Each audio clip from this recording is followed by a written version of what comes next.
Happy Sunday to all of you my dear students.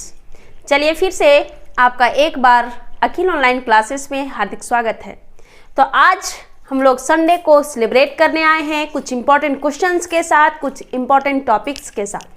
जैसा कि आपको पता है कि कुछ दिन पहले हम लोग नए नए टॉपिक्स पे बात करते हैं, उसी प्रकार हम लोग इस संडे को भी किसी नए टॉपिक्स को लेके आए हैं, उसी पे हम लोग चर्चा करेंगे। ठीक है, तो आज का जो हमारा टॉपिक है वो टाइम एंड टेंस से लाए हैं। ठीक है, जिसके बारे में हम प्रीवियस क्लासेस में डिस्कस कर चुके हैं, तो उसके कुछ क्वेश्चंस है, उसी को आज हम लोग बनाएंगे, उसी को करेंगे। ठीक है, थोड़ा सा देखिए ध्यान से। इसके लिए बच्चे आपको जो स्ट्रक्चर्स होते हैं क्वेश्चंस को सॉल्व करने के लिए, टेंस के किसी भी क्वेश्चंस को सॉल्व करने के लिए पहले आपको उसके स्ट्रक्चर्स को जानना होगा। ठीक है, तो स्ट्रक्चर्स हम बता दिए हैं, आप हमारे प्रीवियस वीडियो में जाके देख सकते हैं। चलिए तो क्वेश्चंस करते हैं। आप इसमें जो क्वेश्चंस हम लेके आए हैं उसमें आपका हेल्पिंग वर्ब और वर्ब दोनों का यूज करना है। ठीक है, कहने का मतलब ये है कि पहले पहचानना है कि वो किस टेंस का है, उस टेंस के बाद उसका क्या स्ट्रक्चर है, और फिर उस स्ट्रक्चर के थ्रू हम उस क्वेश्चन को सॉल्व करेंगे। ठीक है, तो जो हमारा क्वेश्चन है वो है the sun in the east. यहाँ जो फील करना है वो हमारा जो वर्ब है वो राइज। अब हमको यहाँ देखना होगा कि ये किस टेंस से रिलेटेड है। अगर हमको टेंस पता चल जाएगा तो उसके स्ट्रक्चर्स के थ्रू हम उसको सॉल्व कर सकते हैं। तो बच्चे ये जो है the sun in the east blinks, ये जो है पहले क्या है, ये यूनिवर्सल ट्रूथ है। और यूनिवर्सल ट्रूथ हम लोग हम बताए हैं कि यूनिवर्सल ट्रूथ जो होता है वो हमेशा सिंपल प्रेजेंट टेंस में ही होता है। तो ये जो आपका है वो सिंपल प्रेजेंट टेंस का है, और सिंपल प्रेजेंट टेंस का स्ट्रक्चर हम लोग पढ़े हैं। क्या पढ़े बच्चे? क्या होता है? सब्जेक्ट प्लस V1 या V5 प्लस ऑब्जेक्ट होता है। कहने का मतलब कि सब्जेक्ट जैसा होगा उसके अनुसार V1 या V5 यूज होगा, वर्ब यूज होगा। ठीक है, तो यहाँ द सन है थर्ड पर्सन का सिंगुलर नंबर, और हम लोग पढ़े हैं कि थर्ड पर्सन के सिंगुलर नंबर के साथ कौन सा वर्ब फॉर्म यूज होता है, तो V5 यूज होता है। तो इसीलिए यहाँ राइज का कौन सा वर्ब यूज होगा, तो V5 यूज होगा, और राइज का क्या हो जाएगा, राइजेज। तो यहाँ पे हम लोग सीखे कि अगर सेंटेंस यूनिवर्सल ट्रूथ हो तो वो सेंटेंस हमेशा किस में रहता है, वो सेंटेंस हमेशा सिंपल प्रेजेंट में होता है। ठीक है, तो फर्स्ट क्वेश्चन से हम लोग ऐसे सीखे, और इसको बनाने के लिए, ऐसे क्वेश्चंस को सॉल्व करने के लिए सबसे पहले हम लोग का जो जरूरी है वो जरूरी है टेंस को पहचानना। आप जब तक टेंस को नहीं पहचानोगे, जब तक उसके स्ट्रक्चर्स को याद नहीं करोगे, पॉसिबल ही नहीं है। ठीक है, और ये आपके हर कॉम्पिटिटिव एग्जाम्स से रिलेटेड, जितने भी कॉम्पिटिटिव एग्जाम्स है वो सबसे रिलेटेड बहुत वेरी इंपॉर्टेंट है। ठीक है, जैसे अभी आप देख रहे हैं CGL का फॉर्म ये जस्ट फिल होना शुरू हो गया। ठीक है, तो उसमें ऐसा नहीं है कि वो हाई लेवल का ही आता है, तो आप जब तक आप बेसिक नहीं जानोगे आप वहां तक नहीं पहुंच पाओगे। ठीक है, जो एरर फाइंड करना रहता है वो हर टॉपिक से रहता है, इसलिए आपको हर टॉपिक को जानना बहुत जरूरी है। ठीक है, तो CGL आ गया है, उसको आप लोग ध्यान से देखिए और उसकी प्रिपरेशन मन से कीजिए। ठीक है, चलिए we shall get success if you blanks है हार्ड। यहाँ पे जो वर्ब यूज करना है वो ट्राई का, तो ट्राई का कौन सा वर्ब यूज होगा? तो बच्चे ये जो सबसे पहले ये इसमें दो सेंटेंस है। ठीक है, इसमें जो है बच्चे वो दो सेंटेंस है। क्लॉज बताए थे ना, दो तरह का होता है, प्रिंसिपल क्लॉज, सबऑर्डिनेट क्लॉज।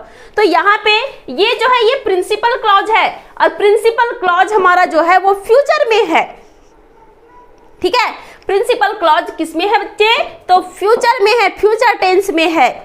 एक बात हमेशा याद रखिएगा कि अगर डबल सेंटेंस हो और first sentence means principal clause अगर फ्यूचर में हो तो उसका हमेशा जो सबऑर्डिनेट क्लॉज होता है वो हमेशा सिंपल प्रेजेंट में होता है। ठीक है, तो ये बात फिर से एक बार सुन लीजिए कि अगर प्रिंसिपल क्लॉज और सबऑर्डिनेट क्लॉज दोनों हो, अगर प्रिंसिपल क्लॉज आपका फ्यूचर में हो तो उसका जो सबऑर्डिनेट क्लॉज होता है वो हमेशा सिंपल प्रेजेंट में होता है। तो इसीलिए यहाँ पे क्या होगा, इफ यू अब यू सेकेंड पर्सन, और सेकेंड पर्सन के साथ कौन सा वर्ब यूज होता है, V1 यूज होता है। तो यहां क्या हो जाएगा, इफ यू ट्राई हार्ड। बात समझ में आई, कोई दिक्कत यहां तक? तो हम लोग पहले सेंटेंस को पहचानना जानेंगे, उसके रूल्स को पढ़ेंगे, है ना, तभी आप सेंटेंस को बना सकते हैं, क्लियर कर सकते हैं। ठीक है, नेक्स्ट, ही फॉर 2 hours। देखिए यहां पे क्या दे दिया है, सेंटेंस को पहचानिए, ये टाइम दिया है ना, तो ये टाइम वाला सेंटेंस किसमें हो सकता है, तो ये प्रेजेंट परफेक्ट कंटिन्यूअस टेंस का, है ना। प्रेजेंट परफेक्ट कंटिन्यूअस टेंस में सब्जेक्ट होता है ना, मतलब टाइम दिया रहता है कि नहीं होता रहता है, हाँ, तो उसका क्या स्ट्रक्चर होता है, तो उसका जो स्ट्रक्चर होता है सब्जेक्ट प्लस क्या होता है, हैव या has plus been plus V4 plus object plus 4 या सिंस प्लस टाइम। तो सेम यही देखिए, यहाँ सिंस 4 का यूज किया है, यहाँ टाइम का भी है, तो ये किस टेंस का है, ये जो आपका है वो प्रेजेंट परफेक्ट कंटिन्यूअस टेंस का है। और प्रेजेंट परफेक्ट कंटिन्यूअस टेंस का जो स्ट्रक्चर है अभी जस्ट बताएं, है ना। तो यहाँ पे ही के साथ क्या यूज होगा, तो ही के साथ हैज बीन होगा, तो यहाँ पे क्या हो जाएगा, ही हैज बीन, और स्लीप का V4 sleeping, he has been sleeping for 2 hours। तो देखिए बच्चे, जब तक हम सेंटेंस को पहचानेंगे नहीं तब तक वो पॉसिबल नहीं है, इसलिए पहले आप सेंटेंस को पहचानिए कि वो किस टेंस में है, उसके अनुसार हम उसको क्या करेंगे, बनाएंगे। ठीक है, next, Newton the laws of gravitation. यहां पे क्या होगा, ये जो आपको बता रहा है, ठीक है, ये सेंटेंस फिर से देखिए, न्यूटन ब्लैंक्स, डिस्कवर होगा कि इसका कौन सा वर्ब फॉर्म यूज होगा, किस टेंस का है। ठीक है, द लॉज ऑफ ग्रेविटेशन, तो ये जो बच्चे आपका जो ये है वो पास्ट टेंस का है ना, ये बीत चुका है कि नहीं, वो खोज चुका है ना, खोज लिया ना, मीन्स ये जो सेंटेंस आपका है वो किसका है, पास्ट का है, जो बीत गया, है ना। तो ये सिंपल पास्ट टेंस का है, और सिंपल पास्ट टेंस का जो स्ट्रक्चर होता है वो subject plus V2 plus object. तो यहाँ पे डिस्कवर का जो है वो कौन सा फॉर्म यूज होगा, तो सेकेंड फॉर्म यूज होगा, और डिस्कवर का क्या हो जाएगा, डिस्कवर्ड हो जाएगा। कोई दिक्कत, ये हमारा किस टेंस का था, तो सिंपल पास्ट टेंस का था, और सिंपल पास्ट टेंस का हम लोग स्ट्रक्चर्स को जाने। ठीक है, चलिए नेक्स्ट, ये आई क्या होगा, साइल बिफोर द बेल रिंग, ये किस टेंस का है, पहले टेंस को पहचानिए। तो ये जो आपका है वो पास्ट परफेक्ट टेंस का है, और पास्ट परफेक्ट टेंस का स्ट्रक्चर क्या होता है, subject plus hide plus V3, है ना। इसमें डबल सेंटेंस होता है। डबल सेंटेंस में क्या बताए थे कि एक सेंटेंस जब मतलब एक कार्य जब समाप्त हो जाता है तो सेकेंड वाला वर्क क्या होता है, स्टार्ट होता है ना। तो जो स्टार्ट हुआ वो सिंपल पास्ट टेंस का हुआ, और जो इंड हो गया वो किसका हो जाएगा, तो पास्ट परफेक्ट होगा। ठीक है, तो ये काम पहले समाप्त हो चुका है, तो यहां पे क्या यूज होगा, I had reached school before the bell ring. ठीक है, तो आपको क्या करना है, सेंटेंस को पहचानना है।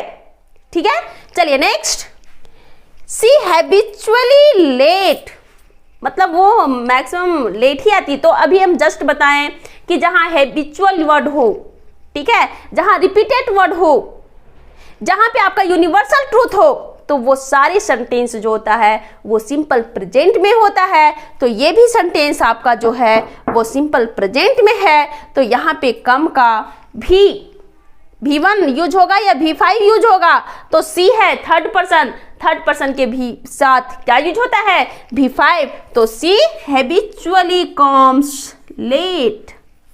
बात समझ में आई। चलिए और एक क्वेश्चन लास्ट है, she was dance with Sohan. देखिए बच्चे, अगर हेल्पिंग वर्ब मिल गया तो वो सेंटेंस बनाना क्या हो जाता है, आसान हो जाता है। लेकिन अगर दोनों सोचना हो तो थोड़ा डिफिकल्ट है। कुछ भी डिफिकल्ट नहीं है, उसके लिए आपको पढ़ना होगा, रिवीजन करना होगा। ठीक है, तो यहाँ पे ये दे दिया आपका हेल्पिंग वर्ब क्या, वाज। ये जो है वो किस टेंस का है, तो पास्ट कंटिन्यूअस टेंस का है। और पास्ट कंटिन्यूअस टेंस का स्ट्रक्चर क्या होता है, तो subject plus was verb plus V4। तो यहाँ पे भर्व का कौन सा फॉर्म यूज होगा? तो भर्व का फोर्थ फॉर्म यूज होगा। इट मीन्स डांस का क्या हो जाएगा? डांसिंग हो जाएगा। ठीक है, तो इस प्रकार आप देखें कि कैसे हम सॉल्व करते। तो इसके लिए आपको टेंस को जानना होगा। जो एरर फाइंड करने आता है उसमें भी कोई जरूरी नहीं है कि आपका प्रीपोजिशन ही रॉन्ग हो, कोई जरूरी नहीं है कि वॉइस में ही मिस्टेक हो। आपका वो हर टॉपिक से हो सकता है, वो नाउन से भी हो सकता है, प्रोनाउन से भी, पार्ट्स ऑफ स्पीच से भी हो सकता है ना, आपका फिर आर्टिकल से भी हो सकता है, भर्व से भी हो सकता है, सब्जेक्ट भर्व एग्रीमेंट से भी ले सकता। तो इसीलिए आपको हर टॉपिक्स को पढ़ना होगा। ठीक है, जैसा कि हम बता चुके हैं, आपका सीजीएल का फॉर्म आ चुका है ना। आप मेहनत कीजिए, जॉब पाना कोई बड़ी बात नहीं है, उसके लिए आपको मेहनत करना होगा। मेहनत के बिना कुछ भी पॉसिबल नहीं है। ठीक है, तो चलिए आज का सेशन इसी के साथ हम समाप्त करते हैं और फिर मिलते हैं हम लोग नए सेशन में आपके साथ।